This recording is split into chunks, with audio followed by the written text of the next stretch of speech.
previously on my YouTube channel. So here's the books I will be reading on August.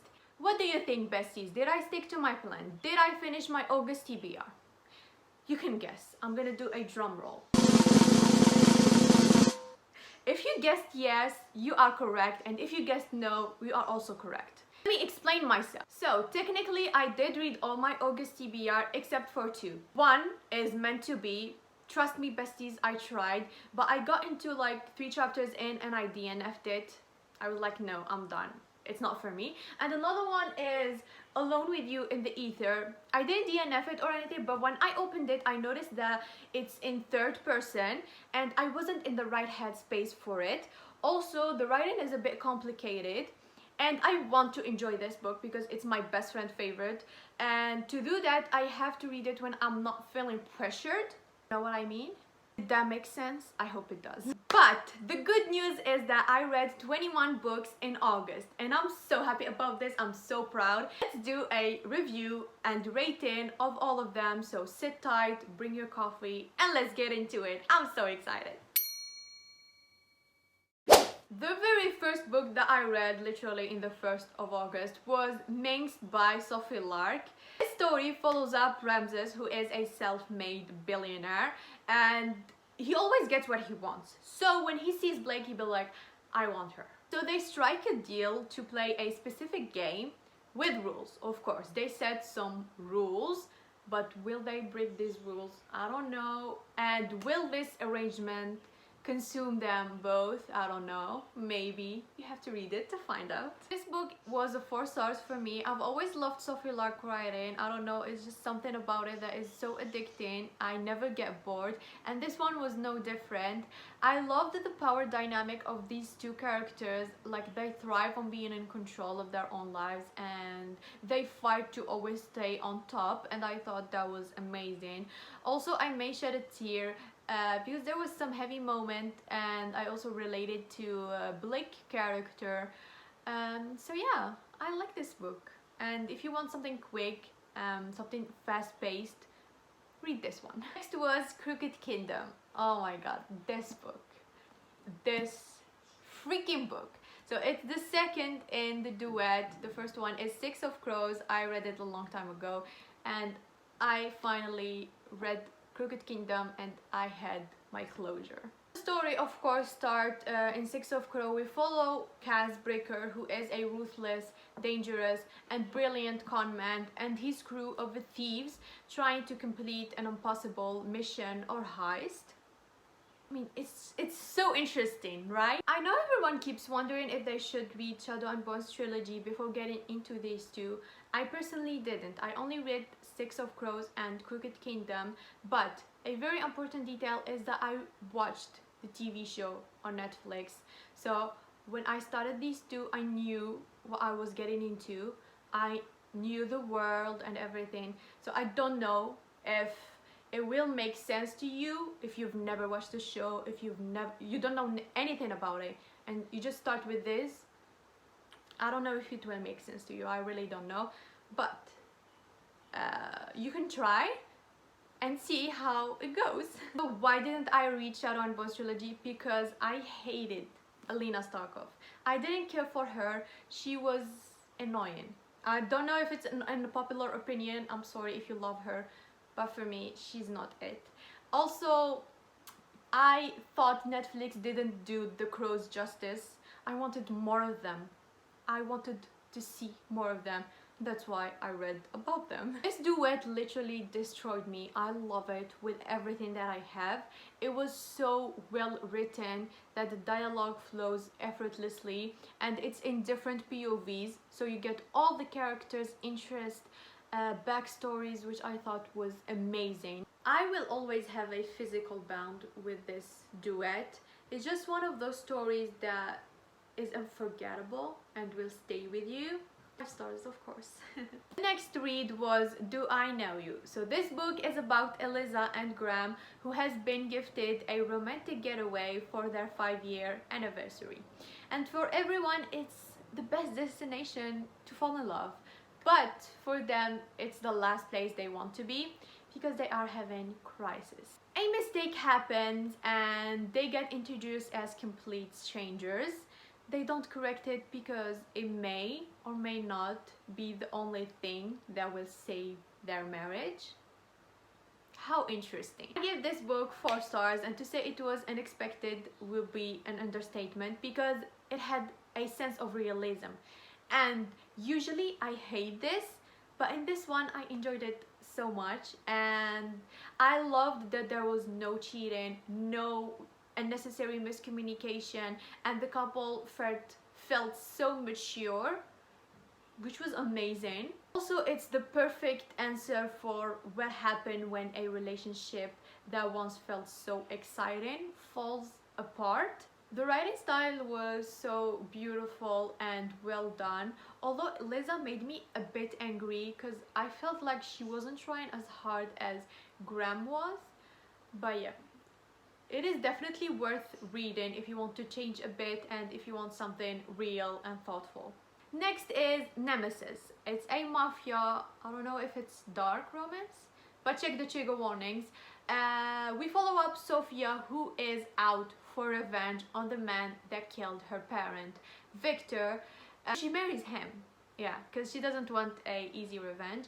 But what Victor does is he hires a bodyguard for her, and surprise, surprise, that bodyguard is her first love that she left 7 years ago. Intriguing, isn't it? This book was a 3 stars for me. While it was enjoyable, it had so many plot holes that left me confused, like, you know, what? And the characters, they had chemistry and they had tension and everything, but will they last after the epilogue? I don't think so. They lacked communication, like they avoided communication, and I wanted to see more of their banter, their interaction, you know. They didn't have that. I feel so bad when I say this, but it was a good book, okay? But it had flaws. Yeah, that's what I think. I still think the male character Theo is a sweetheart, you know. He is just amazing. Also, Sophia is a badass. I liked her, you know. Next is Off the Deep End. I wish I didn't read this book, honestly. So we follow up this woman who got into an accident with her son and friend. They went into a lake, and instead of saving her son, she saved his friend. And you might think, wow, this is gonna be a good thriller with the shocking plot twist, you know. But it was just a big disappointment. The plot twist had no deal being that. It made no sense, and not in a good way. Also, the characters were so annoying. I hated them all. Yeah, I gave it 2 stars just because the plot was good, but it was so badly executed. Next was The Darkest Note. And to be completely honest, guys, I can't remember for the life of me anything related to this book. Okay, so that was over dramatic, but I remember some things, like it was dark and bully romance, which if you know me, you know I hate that genre. Also, so the male character was scheming to get the female character, I don't remember their name, sorry, but he was scheming to get her out of the college because his best friend, something like this, I think. Also,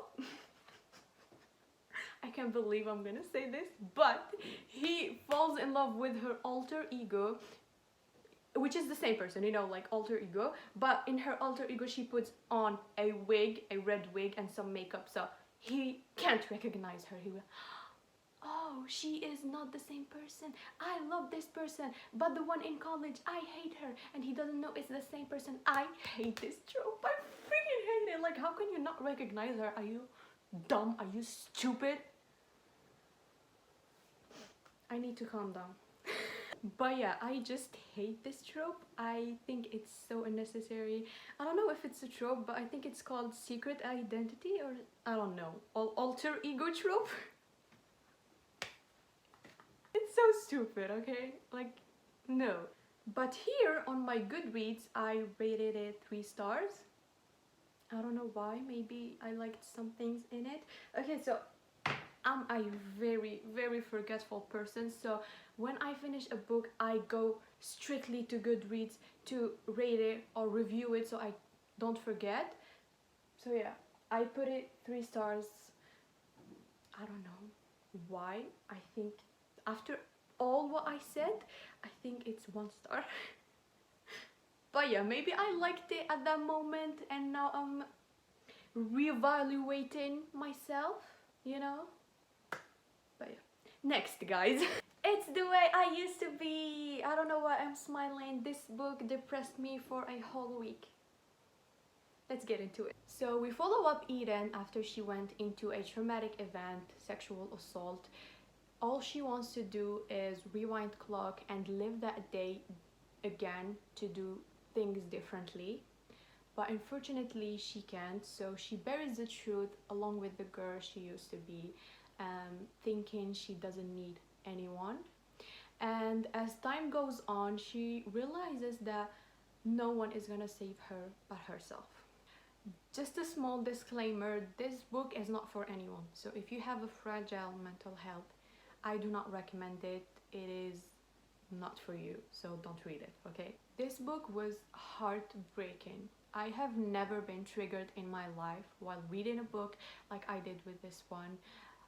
The writing style was so powerful, so real and detailed that I cried to the point where I almost threw up.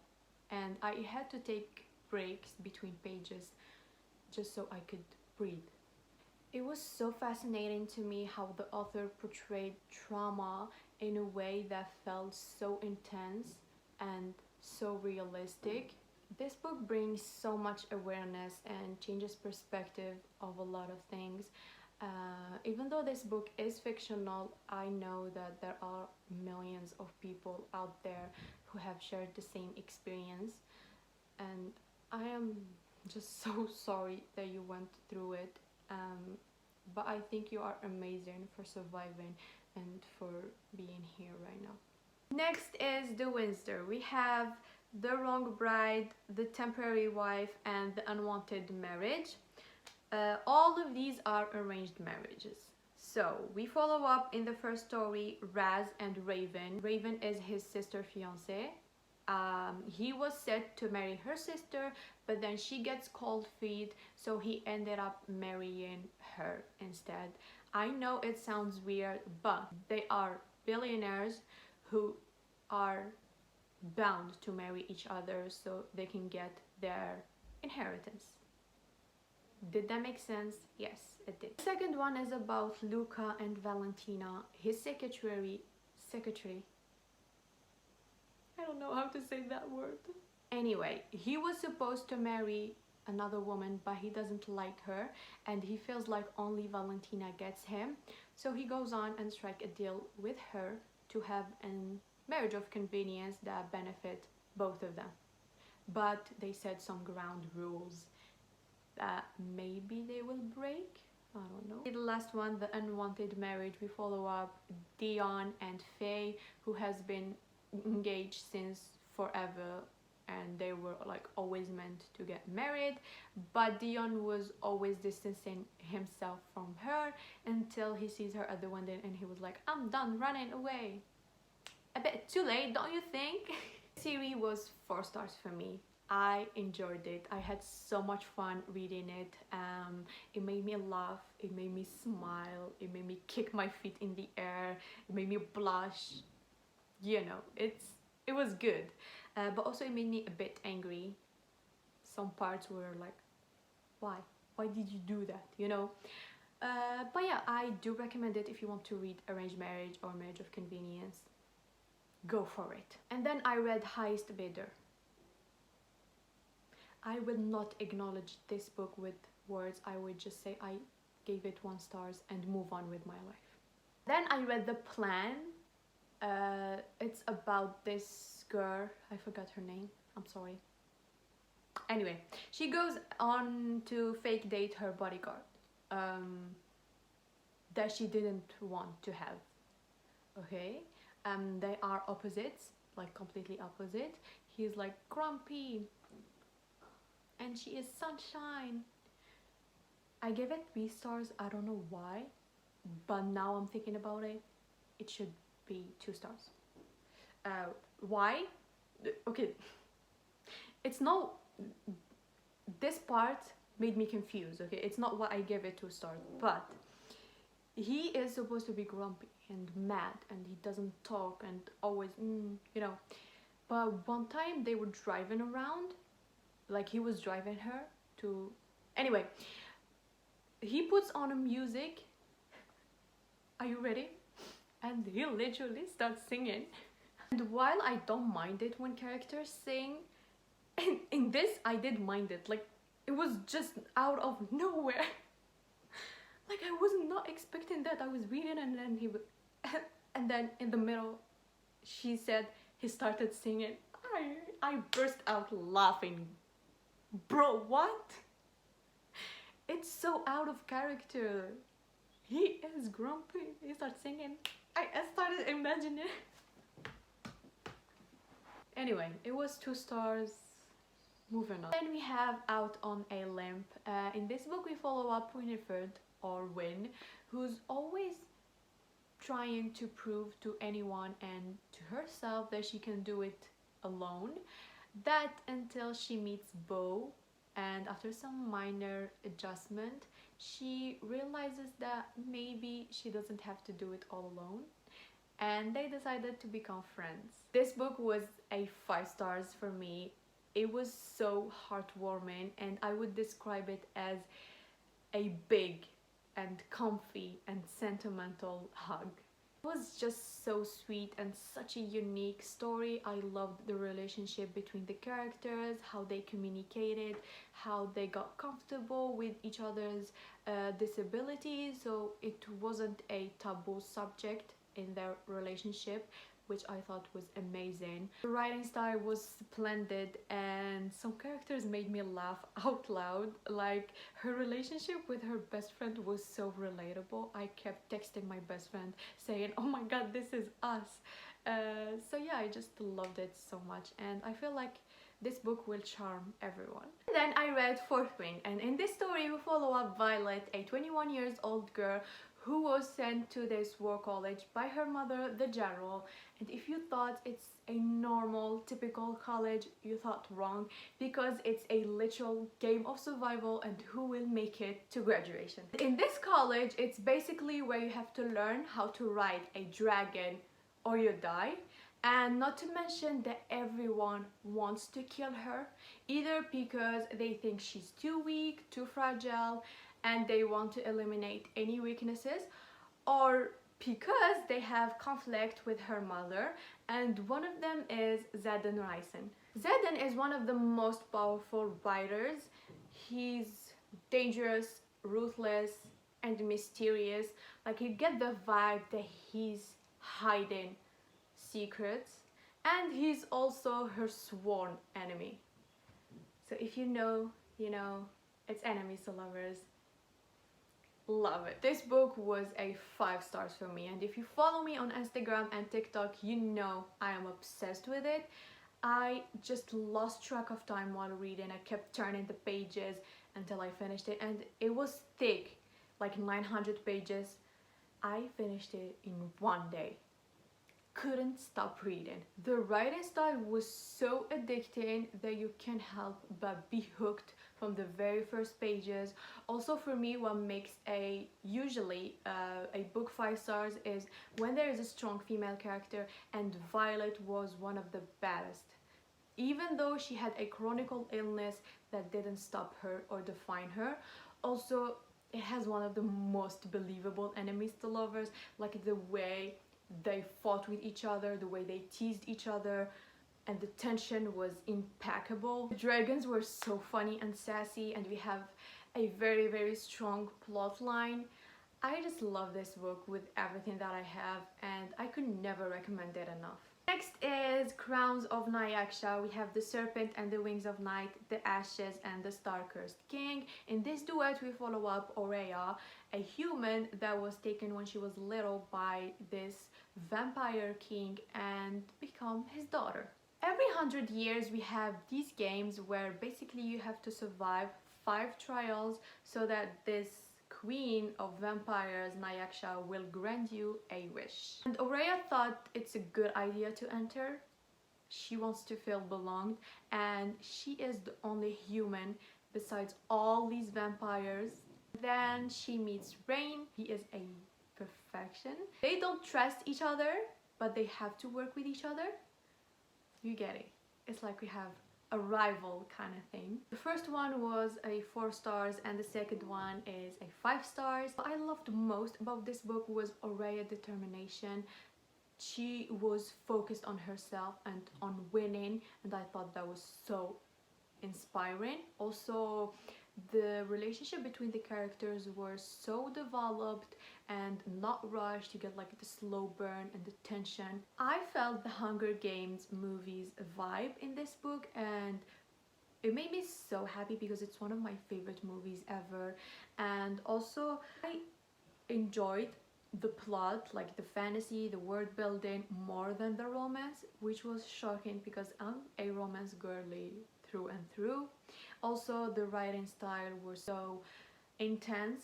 I just loved every second of it. Next is The Cruel Prince, and in this story we follow up Jude, a 7-year-old girl whose parents were murdered right in front of her, and she was forced and her 2 sisters to move into this world of fairies.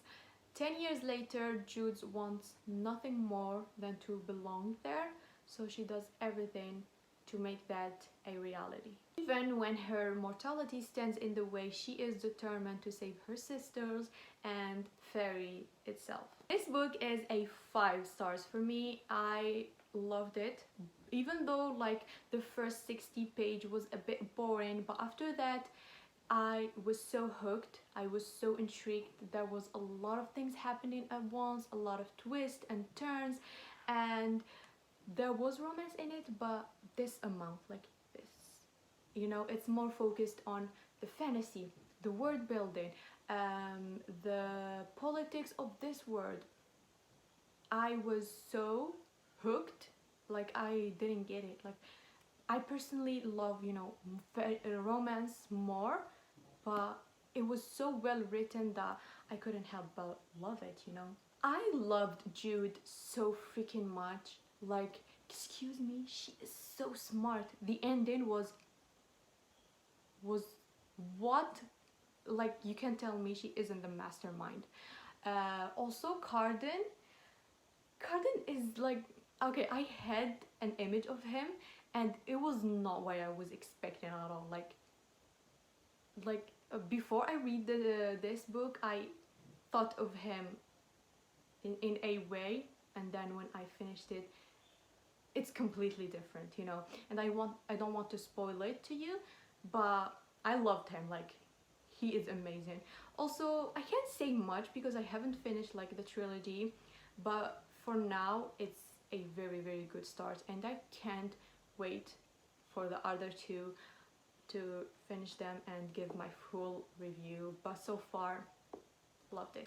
Next is the Caraval trilogy, and it's a young adult fantasy romance. The trilogy revolves around this magical carnival, which is basically a bunch of games and mysteries that travel around this fantasy world. It's held by this guy named the Legend. He is the game master that no one has ever seen. And then we have 2 sisters that grew up hearing about the magic that Caraval holds, but also the consequences.